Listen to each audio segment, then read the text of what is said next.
Destroy the Empire! And now, get your skank on, Swellians! The big dance is about to begin. Please welcome to the stage the dons of degeneracy, the Illuminati of the surfing literati, the award-winning Altered State Warriors, Smithy and Vaughn Rinscorn, the Deadly! Destroy the Empire! Destroy the Empire!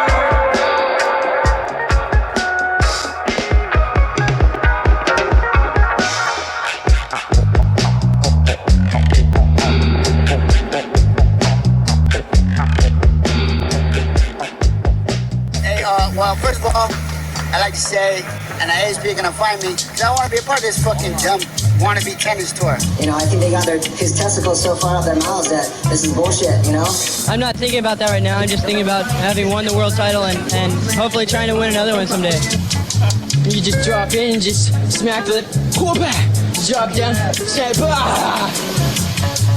Well, I'll tell you, Stu, I did battle some humongous waves. Oh, custom table, please? Oh, surf looks good, Ivan.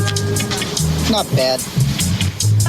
Ain't that swell with Jed and Vaughn? Oh, those guys are back! Get a haircut.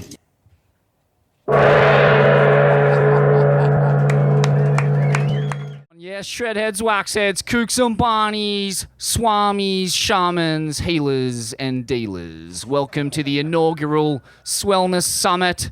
We've eaten Vaughn, we've prayed, we've coned, and we've doofed. Did anyone get coned actually today? Birch? Meant to get a bit of Vishnu across the road? Nothing? Shampoo? No? Well, I know our stage guy was ripping cones this morning, so that's good enough. That will do, Vaughn. Close enough, Smithy. Mate, what a fucking couple days it's been. Wow. Yeah, it's been pretty much a miracle. I think it was everything that we feared might happen happened. Like the rain came, the weather was awful. We didn't know how everyone would react. But then everything we dreamed that this weekend would be came to be. So it was a perfect yin and yang, man. It was like last night when, I was looking around and it was, we'd done all that healing. We'd done all that sort of work together, to basically learn these tools, to really put in the effort to listen to what our swamis, gurus, spiritual, healers, guiders had come here to share. And I really felt like at the end of the day, people had learned. And I think that those tools are there for you now to take back home and just incorporate in every day of your life, because really that's what it's all about, man. If you can leave this and just whenever you're feeling a bit torched or a bit stressed or a little bit off it, tap into what you've picked up from one of these amazing people, you're going to be better off. And I think when I was watching everyone dancing just like they didn't care, like it's a good sign. Especially Jodie Cooper, where is she? She was like really sending it. But it was just so cool, man. It was just, Jodie's here. Yeah. There she is. She'll be up soon, Tom. Jodie Cooper, everybody. Swelling Queen. Pauline Mensah. Australian Hall of Famer, 93 world champ in the house.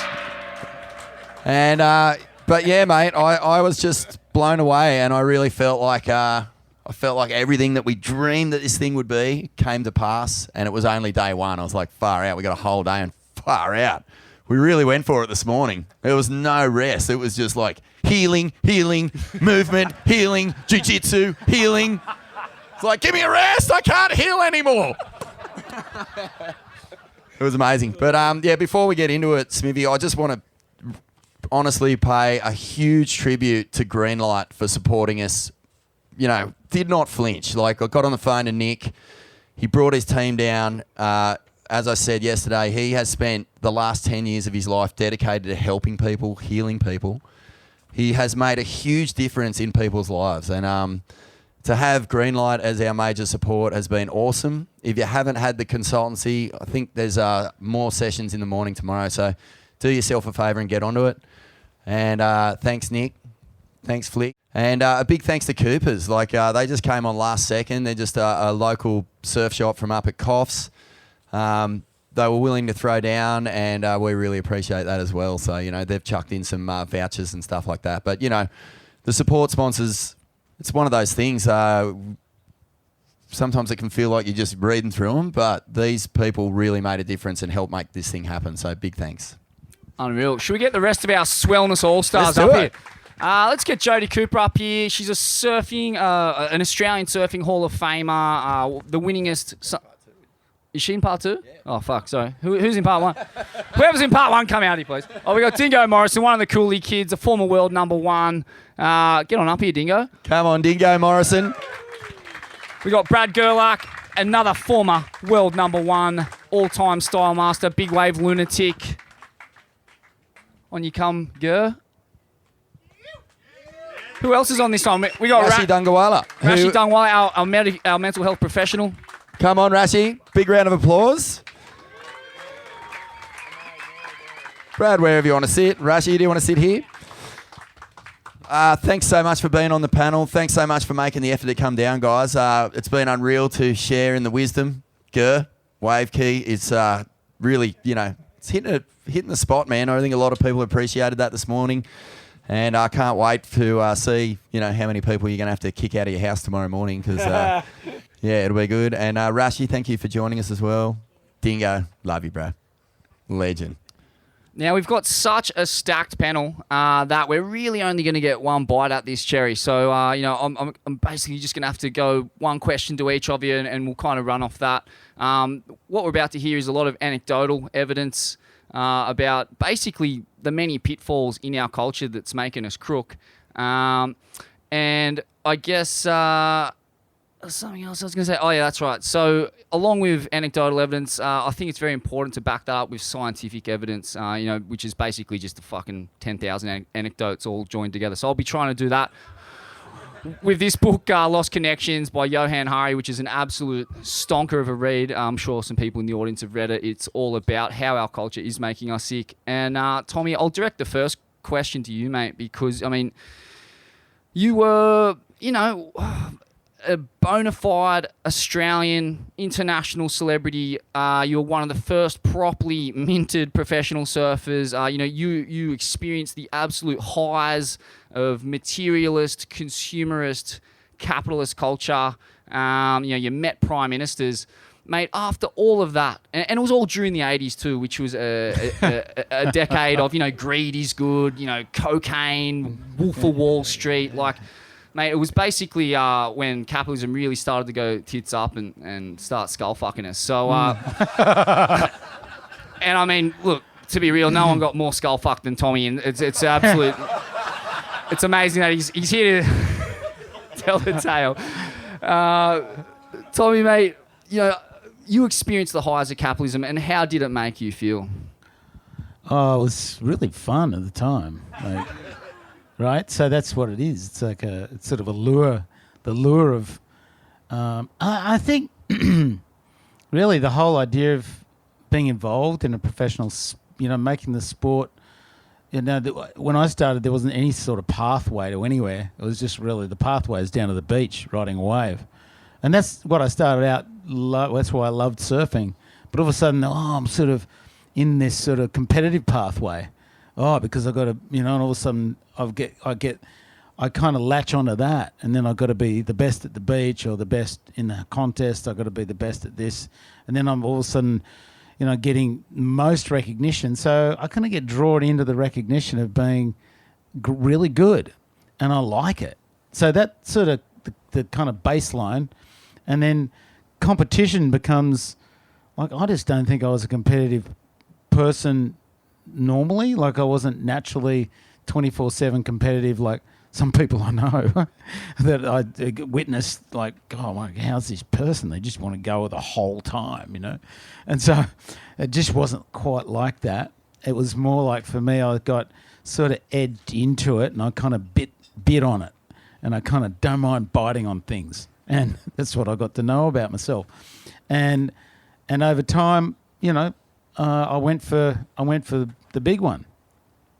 and that sort of a whole bunch of other stuff comes with it, like you hit this sort of peak and you kind of go, oh God, this was pretty cool. I all of a sudden, then the next event comes, and the next year comes, and you're back down the bottom of the rung. Really, you got to start to reinvent it. So that was even kind of trickier because when I look on a historical point of view, Mark Richards got 4 world titles. I came in after him. I go, I can't just have one, I got to go 2. And so it sort of rolled on from there. And there was the money that came in and fame that came in, and some of it was really cool and some of it was really uncomfortable. But to kind of cope with that, I felt in my culture, particularly in the 80s, there's what we call the tall poppy syndrome.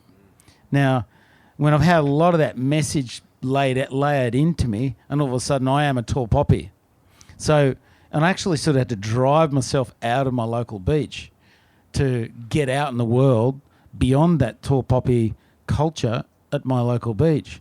I mean, and it wasn't sort of seen as a kind of a thing to kind of warm up or do any sort of physical exercise other than just go down the beach and just get out there and surf. It was like all of a sudden I'm warming up on the shore break because I know that I feel better when I'm surfing when my body's warm. And they're just going, yeah, fucking wanker, what are you fucking doing? So I got to get through. That's just one little thing. But there's a lot of that sort of stuff to burst out of that and get out there in the world and start expressing, what I had. But it was, and busting through all that sort of stuff, and still sort of in the background, there's this sort of kind of shame-based thing. It's almost like shame-based. Oh, you fucking can't be better than... Something really cool about it too, like keeping you at the even. You just be mate, which is really cool. But there's something else also suffocating, and sort of almost like, yeah, you can't be better than that, like you can't be better than us, so I can get off yourself.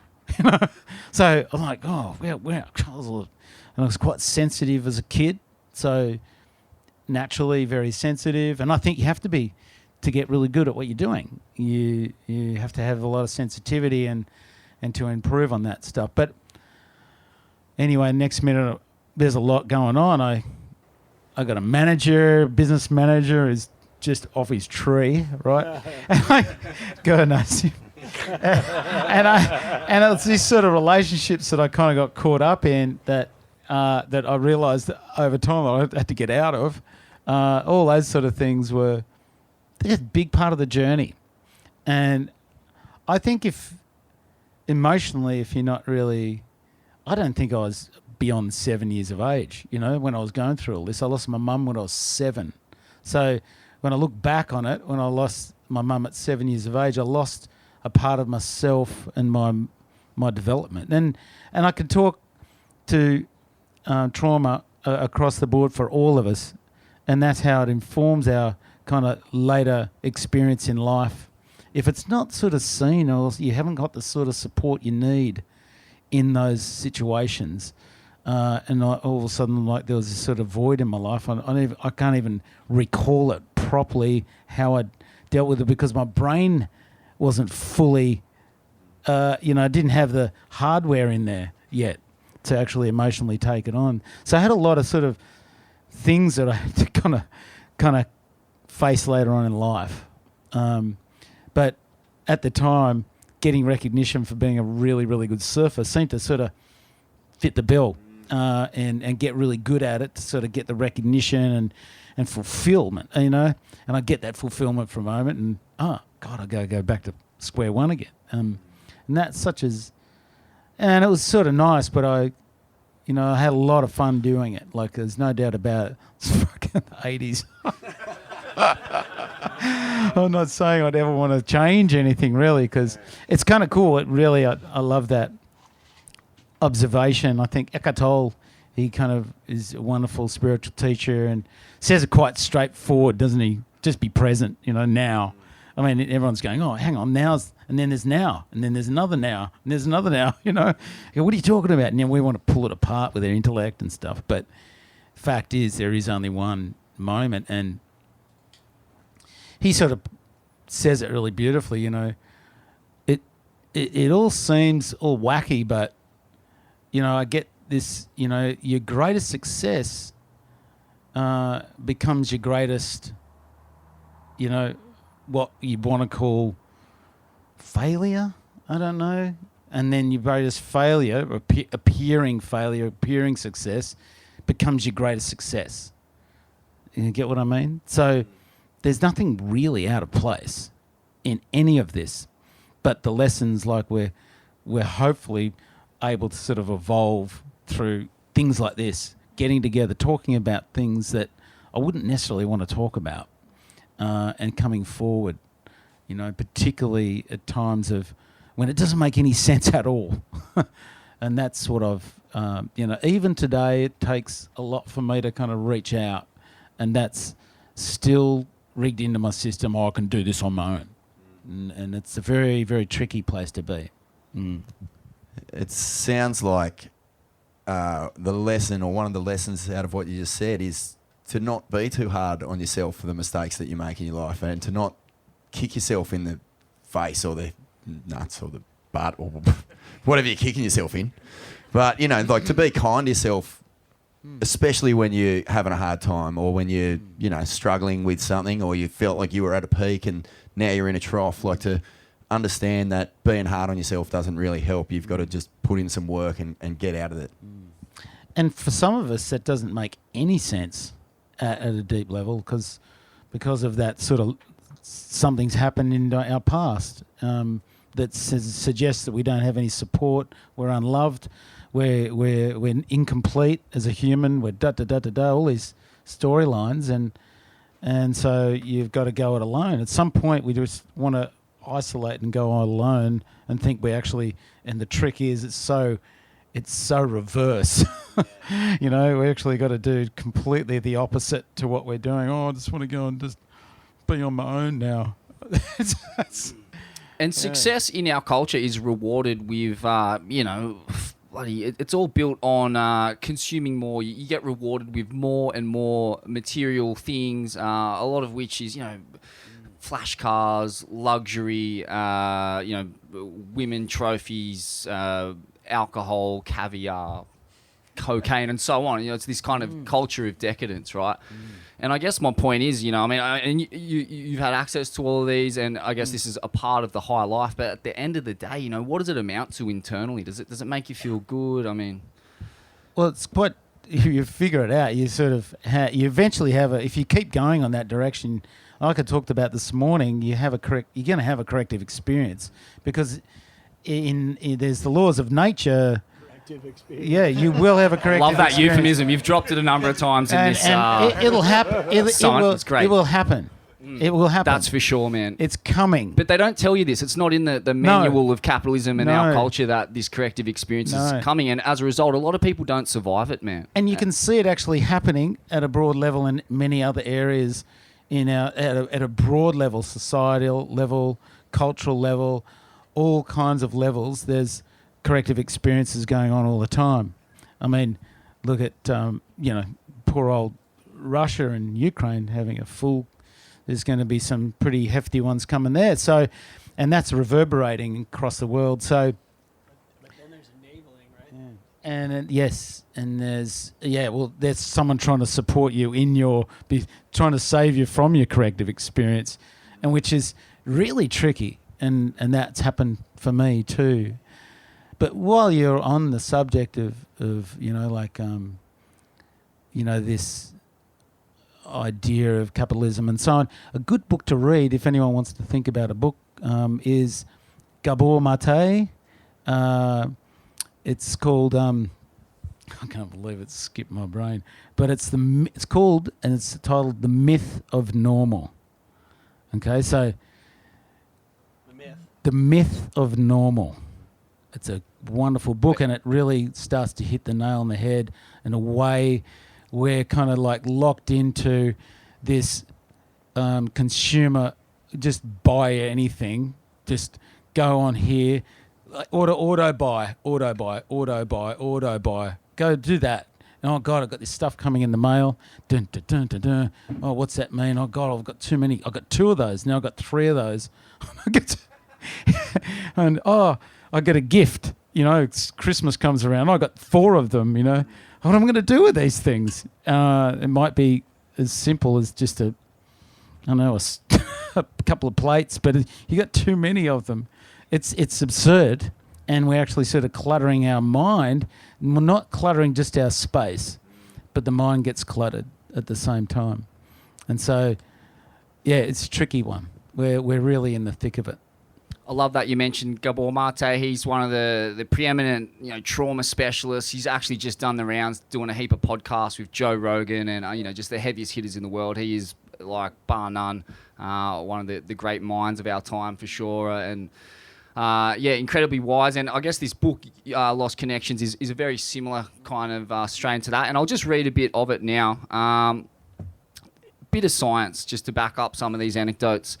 Imagine you play the piano. If you play it for yourself because you love it, then you are being driven to do it by intrinsic values. If you play in a dive bar you hate just to make enough cash to ensure you don't get thrown out of your apartment, then you are being driven to do it by extrinsic values. These rival sets of values exist in all of us. Nobody is driven totally by one or the other.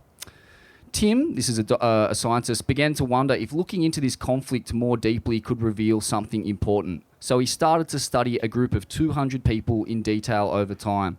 He got them to lay out their goals for the future. He then figured out with them if these were extrinsic goals, like getting a promotion or a bigger apartment, or intrinsic goals, like getting a better friend or a more loving son or a better piano player. And then he got them to keep a detailed mood diary. What he wanted to know was, does achieving extrinsic goals make you happy? And how does that compare to achieving intrinsic goals? The results, when he calculated them out, were quite startling. People who achieved their extrinsic goals didn't experience any increase in day-to-day happiness. None. They spent a huge amount of energy chasing these goals, but when they fulfilled them, they felt the same as they had at the start. Your promotion, your fancy car, the new iPhone, the expensive necklace, they won't improve your happiness even 1 inch. But people who achieved their intrinsic goals did become significantly happier and less depressed and anxious. You could track the movement. As they worked at it and felt they became, for example, a better friend, not because they wanted anything out of it, but because they felt it was a good thing to do, they became more satisfied with life. Being a better dad, dancing for the sheer joy of it, helping another person just because it's the right thing to do, they do significantly boost your happiness. Yet most of us, most of the time, spend our time chasing extrinsic goals, the very thing that will give us nothing. Our whole culture is set up to get us to think this way. Get the right grades, get the best paying job, rise through the ranks, display your earnings through clothes and cars. That's how to make yourself feel good. What Tim had discovered is that the message our culture is telling us about how to have a decent and satisfying life virtually all the time is not true. The more this was studied, the clearer it became. Can we bang a gong there? Bingo. Yeah. Anything to add, Vaughan? Only that I read that book, and it's bizarre how much it feels like common sense when you're reading it. It doesn't feel like you're learning anything that you don't already know deep down in your soul, and it's bizarre. Like, you know this. You know that these things are the true path to happiness. Giving, teaching, sharing, like all these things, like community, connection. It's all the stuff that makes you feel good, and owning stuff just really, I don't know if it does make you feel good. And like Tom said, the more stuff you own, the more cluttered you feel, the less sort of, I don't know, the less sort of like satisfied you are with what you've got, because then you're only looking for the next thing that's better than the thing that you bought or whatever. So, yeah, I just, I think, what Tom said is absolutely bang on, and I just can't recommend that book enough. It's so good. We'll hear a bit more of it later. Dingo, you experienced a pretty similar lifestyle to Tom. You were an absolute rock star of a surfer in one of the most surf-mad towns on the planet, a contemporary part of the Coolie Kids. what was your experience of this world of material success and material rewards? Yeah, I guess for me, my experience was I went from one extreme to the other in a really quick kind of few years. Whereas, you know, I just, like Tom said, you know, it was just away to the beach and that was my saviour. You know, it was just surfing every day and getting entrenched and engulfed in that moment where you'd have that experience outside of yourself, outside of your ego. And then all of a sudden, that kind of, that saviour becomes, you know, because you're so entrenched in it and you get, so, you know, I got really good at it that all of a sudden I found myself on the world tour.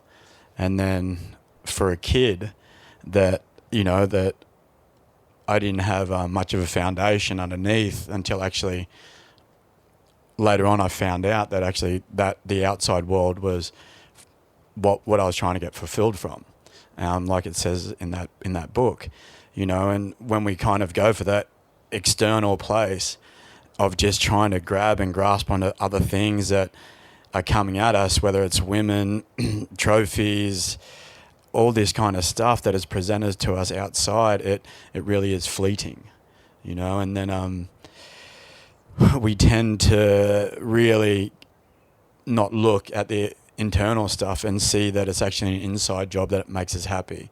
There's no matter what I've had, material things that actually brought about any kind of peace or freedom from it. It wasn't until, like we said, like Tom said, that when you find yourself in them depths of despair, that actually becomes your greatest strength. And then you kind of climb your way out of that and look for ways out of that. But definitely for me at the time, the external, when you're only kind of grasping onto that and you're getting your value from that, it was really hard. I'm not saying that you can't have them things and enjoy it, but it's the inside work first that you actually have to do to kind of, you know, appreciate everything in your life. Like we went for a surf just before this and, you know, it was epic. You know, I come in that stoked and that frothing and, you know, just to surf with Tom. And Tom's been a huge part of my journey where, you know, you hear when he talks, he talks about the truth and it's, you know, everyone hears that the truth. He's pointing to that place inside us all that opens up to there. And, you know, you can't bullshit that because you catch onto it straight away. Like, you know, but Tom, I love that through meditation and through who he is, he points us in that direction, just really gently and slowly. And, you know,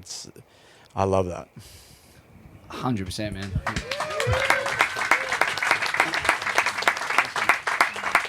He is our Yoda for sure, and it's amazing. He's mentored you, and you know I've got to give credit to you too, Dingo. You offered me support in the lead up to this, mate. I was having a couple rough days there, and you're kind enough to give us a buzz, and I was very touched by that, mate. What in your mind, like having been through what you've been through now, what in your mind are the fundamentals for good living, the antidote to this sick culture, I guess?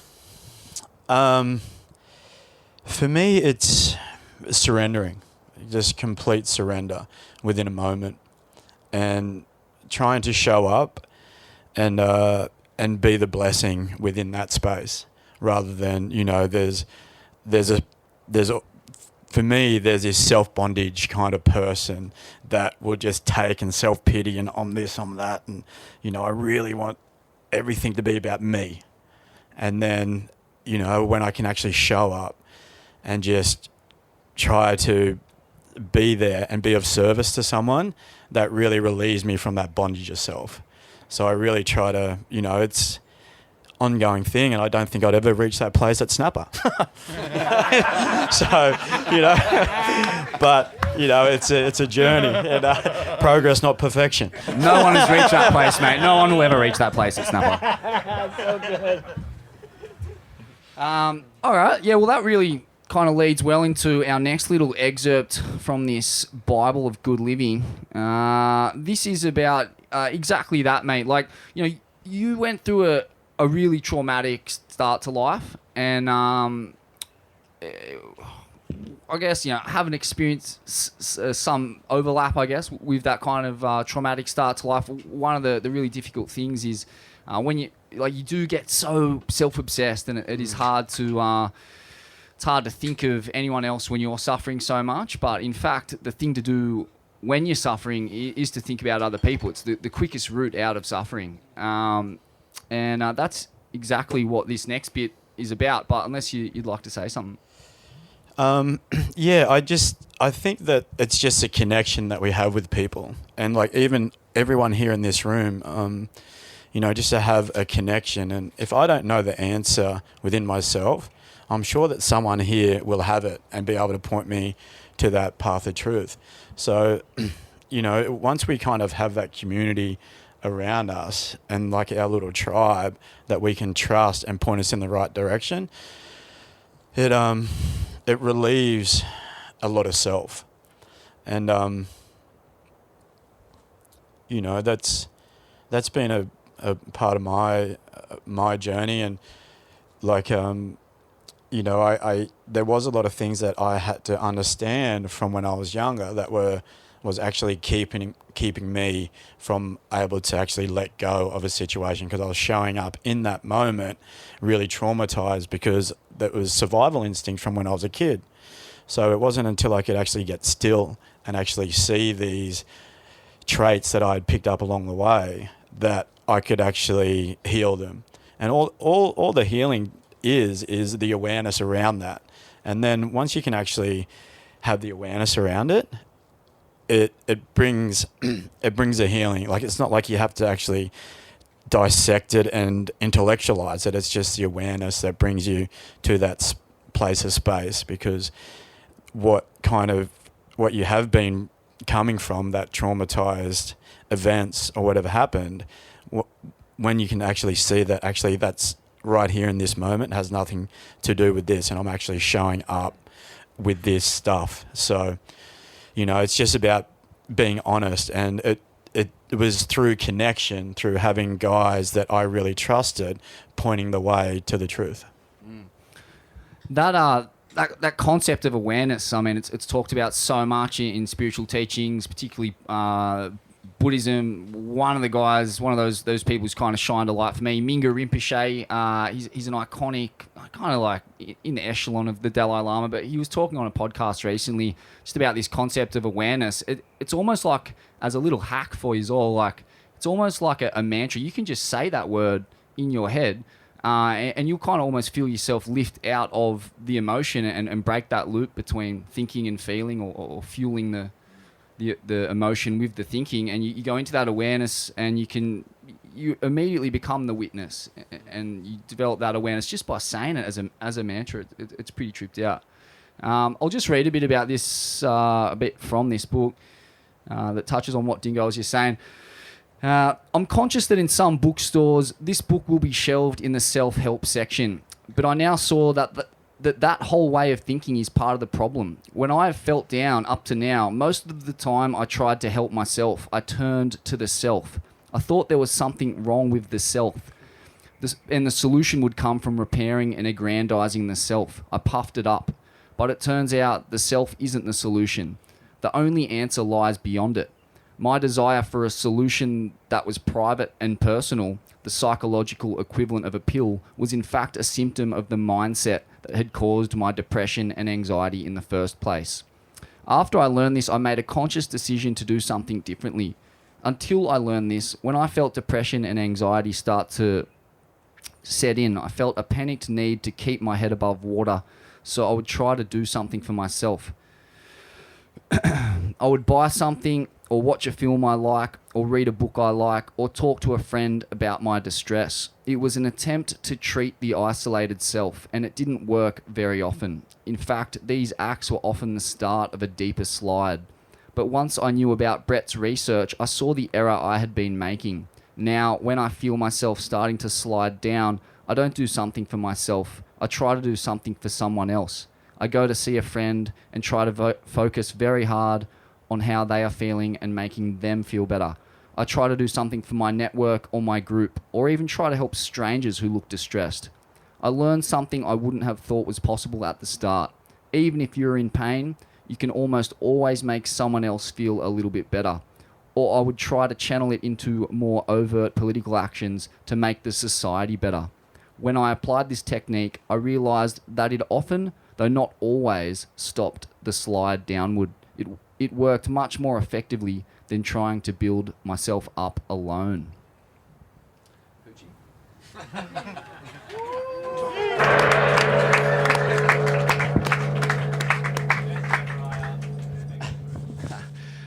Mate, we're just conduits for the truth, and it's coming from this book, which is very good. Mate, among the most stylish and iconic surfers of your generation, a full-blown rock star again, but who left the tour young and promptly fell into a bit of a depression as well, mate. What did you attribute that slide to? Thanks for the nice words. Thanks for the nice words. I first want to say it's really great to hear what you have to say, and I concur with all of it. And it made me think of, okay, so I remember my dad always saying to me, watch out for that guy, and watch out for this guy, watch out for those people, they'll fuck you over. And and I'd be like, all the time, I'd be like, okay, what do they look like? And what do they fuck? Is this one of them? Is this one of them? And I learned after a while to trust my own intuition. It took a while. I made a lot of mistakes. I bought some fucking sapphire thing when I was in Thailand because some guy told me that the thing was like, oh, you could resell this fucking thing, and I knew there was something wrong with it, but I wasn't sure, and then I bought it, and then I fucking afterwards was like, fuck, I'm not gonna tell my dad.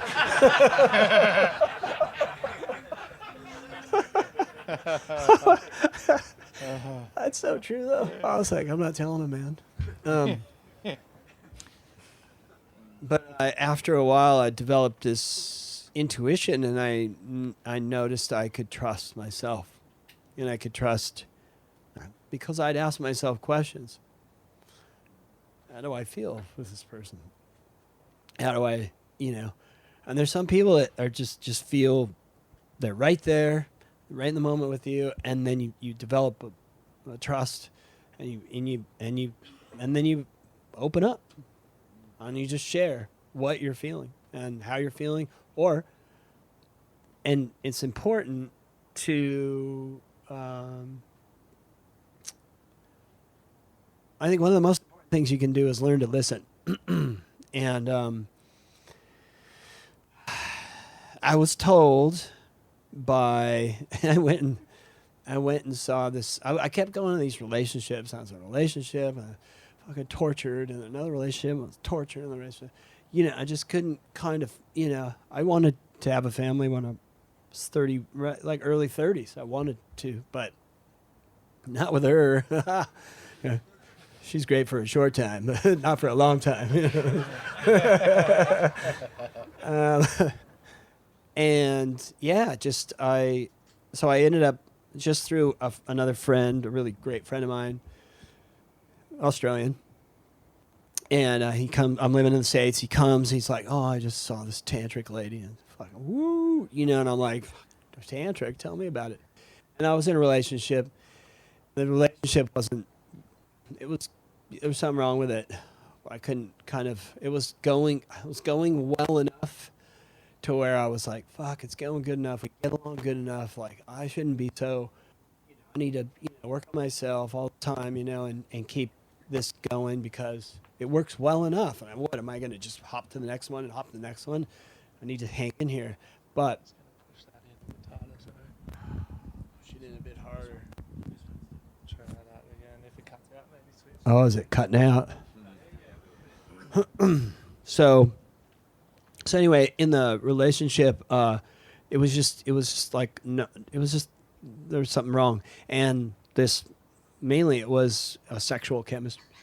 And so my friend comes over, and he's got this, tantric, experience and stuff. And then he puts on this DVD from the tantric master, and I'm like, and she's into it, and we're like, all right, let's watch it. This guy comes on, and he's wearing like a kind of like an asexual sort of robe, and and he's got this woman on a table right here, and he starts working on her. He's talking to like a class, like there's a chick here. He's from the South, and he's like, okay, well, what you do is you start you got to connect the genitals in with the heart. Women be disconnected. This is what happened, and a woman can come every 0.8 seconds, and he's not even touching her. He's just above her, and he's doing this. Needless to say, I had my attention. What's going on here?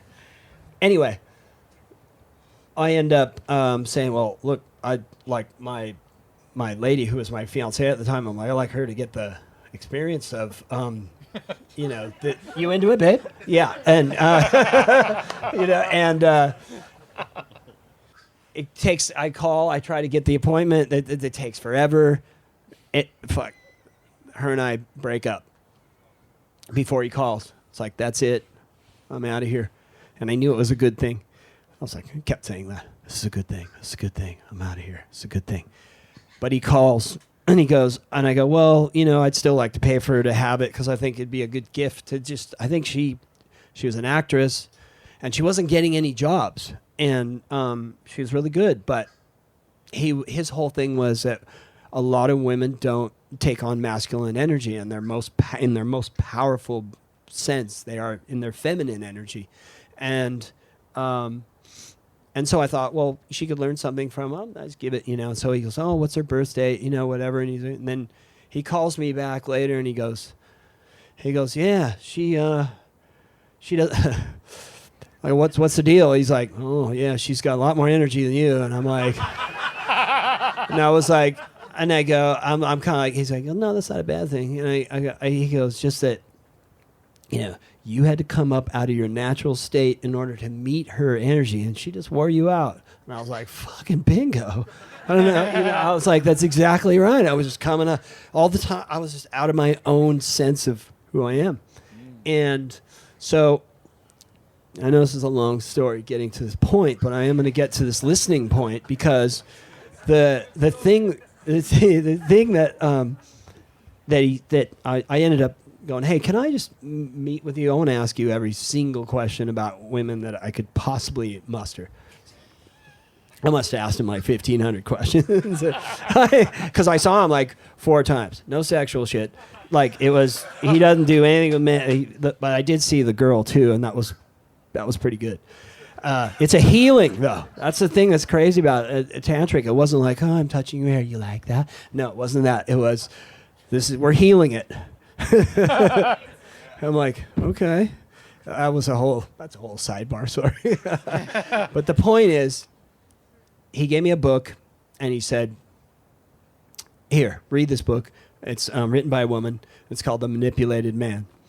And it basically wrote how men and women grow up differently as boys, and then basically women manipulate men.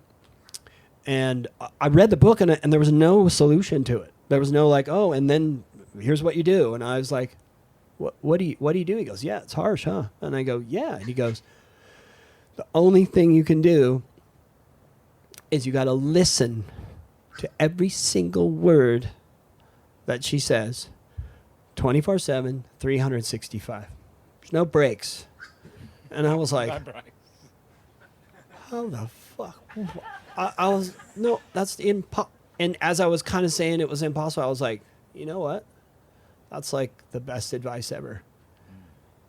I might not be able to hear every word, but I'm going to try my best to listen to every single word. He goes, yeah.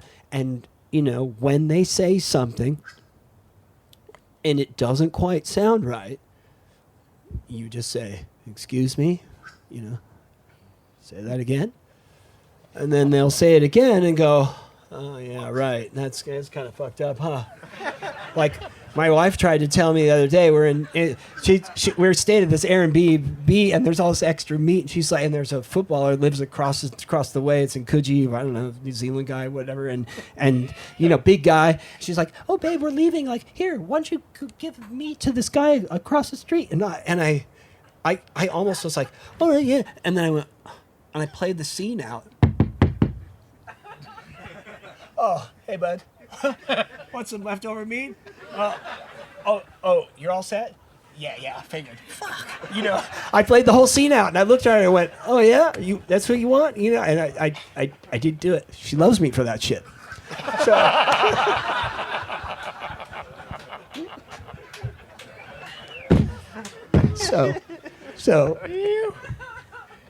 I had a good laugh on that one.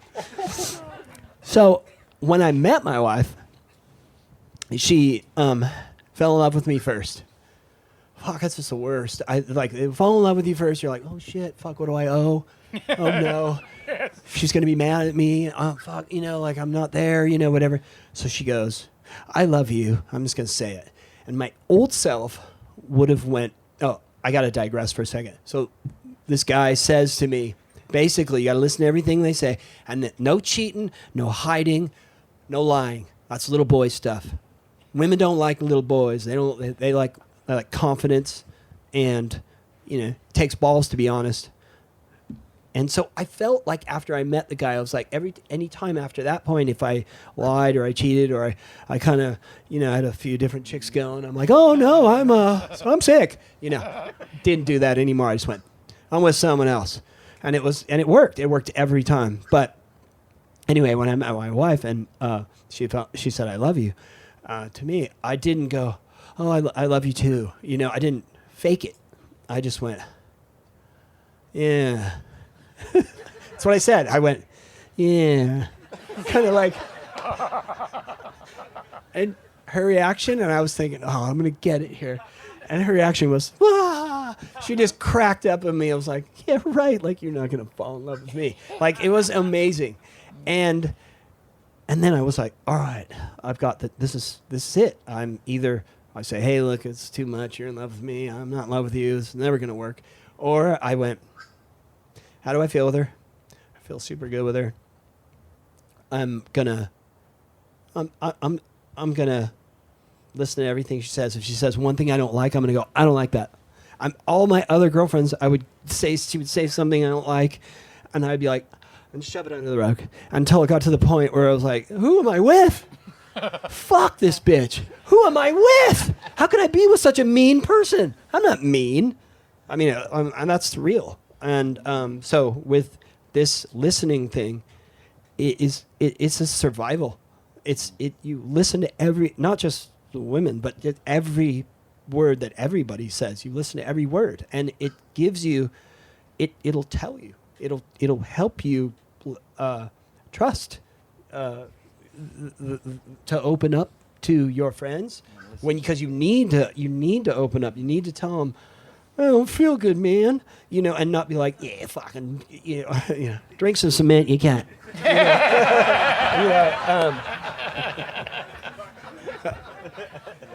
a cup of hard nut. Yeah. I think I've seen They wouldn't that. know it. They wouldn't know it. They wouldn't know that in the States. But anyway, that's my thing on listening. And I actually think I've seen that Tantra film too. It's called Get It India, isn't it? Is that the one? Yeah, thanks for sharing that, man. Fuck. Yeah. I mean, And thanks for listening. Thank you. It's all about listening. That's the whole point of it, mate. That's the whole point of it. It'll help. Thank you. taking another blast from old mate. Take a blast from Johan. Yeah. What's the Johan mess got with to the say? Johan. All right, here he goes. For decades, psychiatrists have in their training been taught something called the biopsychosocial model. They are shown that depression and anxiety have three kinds of causes: biological, psychological, and social. And yet almost nobody I know who has become depressed or severely anxious was told this story by their doctor. And most were not offered help for anything except their brain chemistry. I wanted to understand why, so I went to Montreal to meet with Lawrence Kermeyer, the head of the Department of Social Psychiatry at McGill University, who was one of the most thoughtful people about these questions that I had read anywhere. Things have changed in psychiatry, he said. And he then explained to me 2 more crucial reasons why we are being told stories only about our brains and our genes. Psychiatry has undergone a real constriction from this bio-psychosocial approach. While some people still pay lip service to it, mainstream psychiatry has become very biological. He furrowed his brow. It's very problematic. We have ended up with, quote, a grossly oversimplified picture of depression that he said, quote, doesn't look at social factors, but at a deeper level for me, it doesn't look at basic human processes. One reason why is that One reason why is that it is, quote, much more politically challenging to say that so many people are feeling terrible because of how our societies now work. It fits much more with our system of neoliberal capitalism, he told me, to say, okay, we'll get you functioning more efficiently, but please don't start questioning, because that's going to destabilize all sorts of things.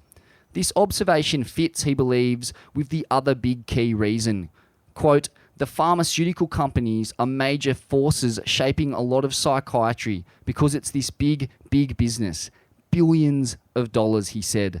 They pay the bills, so they largely set the agenda. And they obviously want our pain to be seen as a chemical problem with a chemical solution.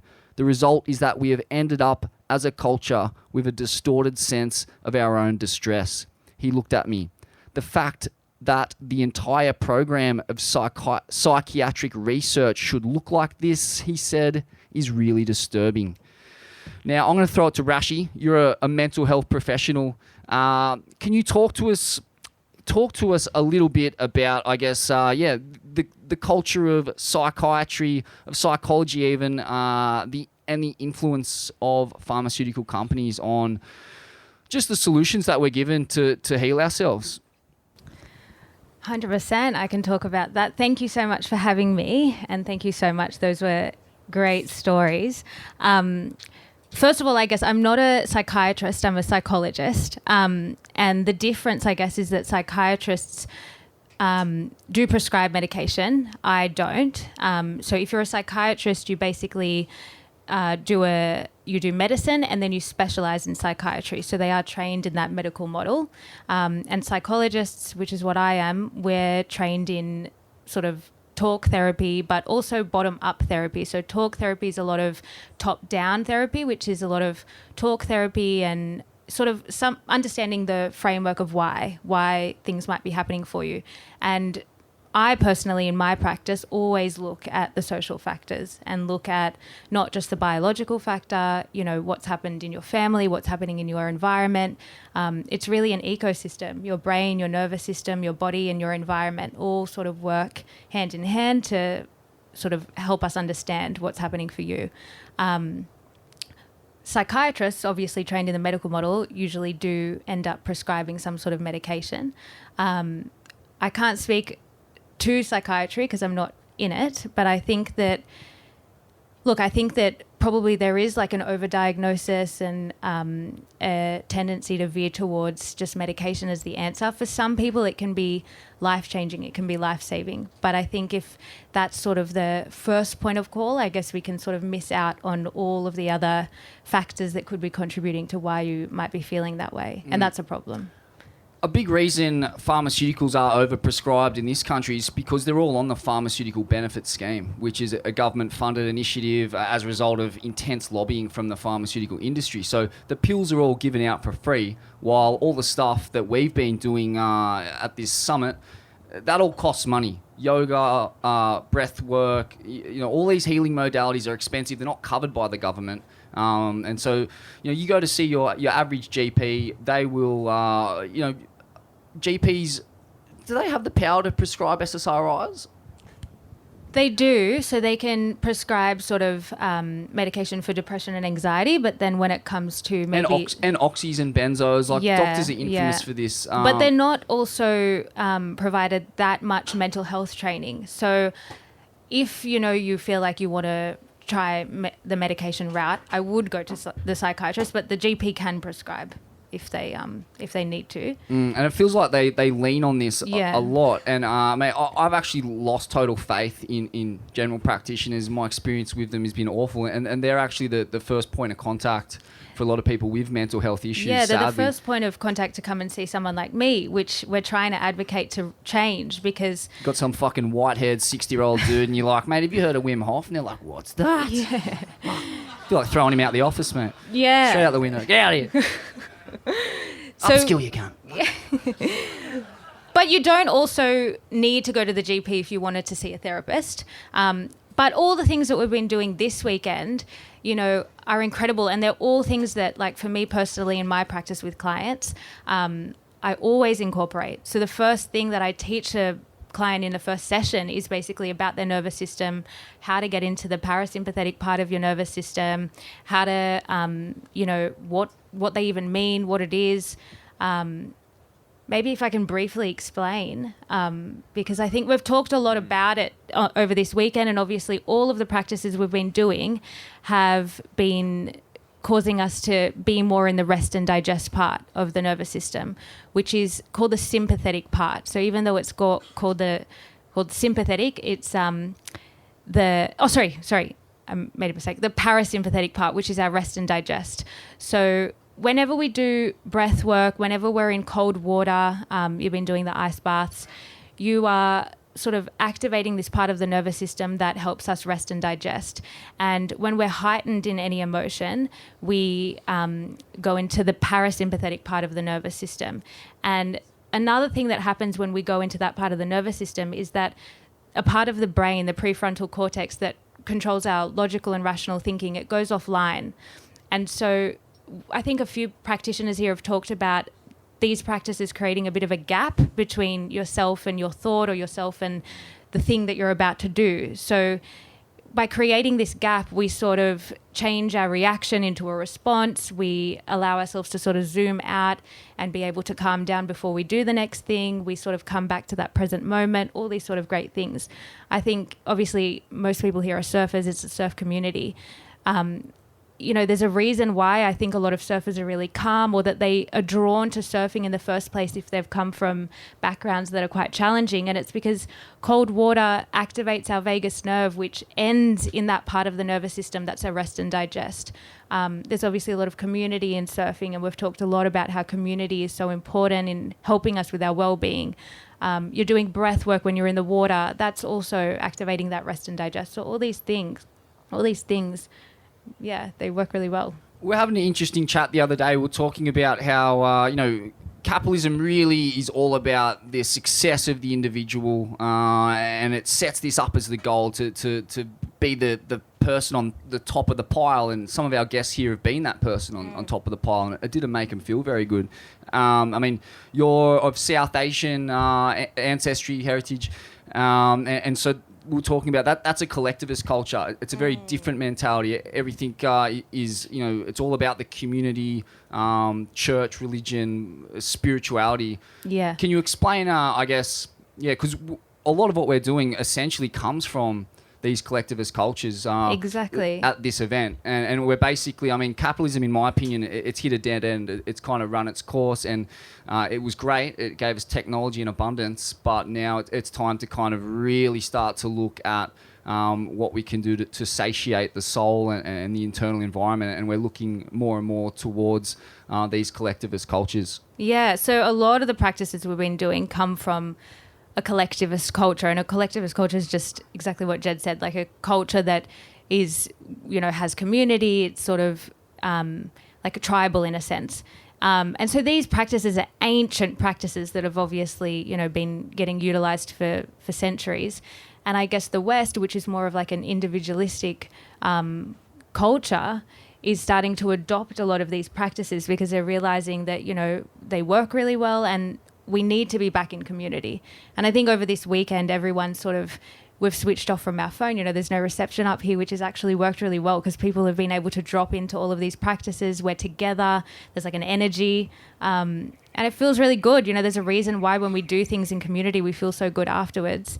And even with surfing, you know, it's a solitude practice, like it's a solo practice, but ultimately you have your community around you all the time. Yeah. And part of this book actually is they looked at the blue zones, which is parts of the world where people live the longest. I think Okinawa is one, Sardinia is another, and a big part of both of these cultures is church.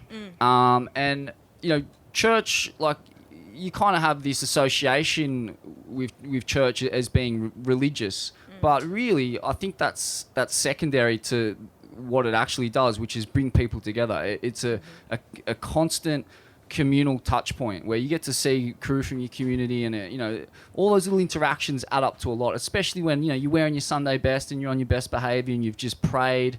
I think that's really healthy, but we've lost that from our culture. You know, I'm not advocating for bringing back a stronger connection to the Catholic fucking church or whatever I grew up in, but like, we do need something like that. We need to substitute church with some other kind of constantly reoccurring communal touch point. For a long part of my life, it was football, jiu-jitsu can give you that, board riders can give you that, but I still don't think they're really consistent enough. You know, like board riders meetings are once a month. You know, church is at least once a week.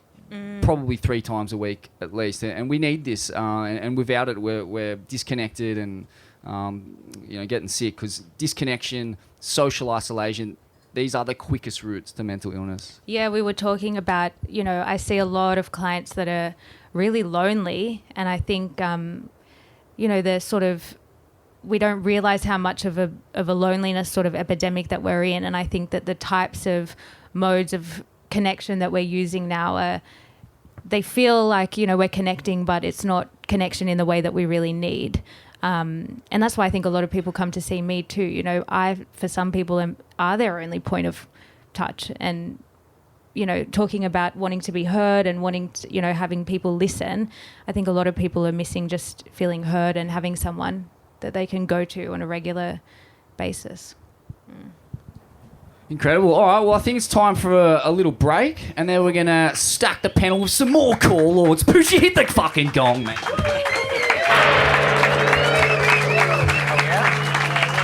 Give it up. Great panel.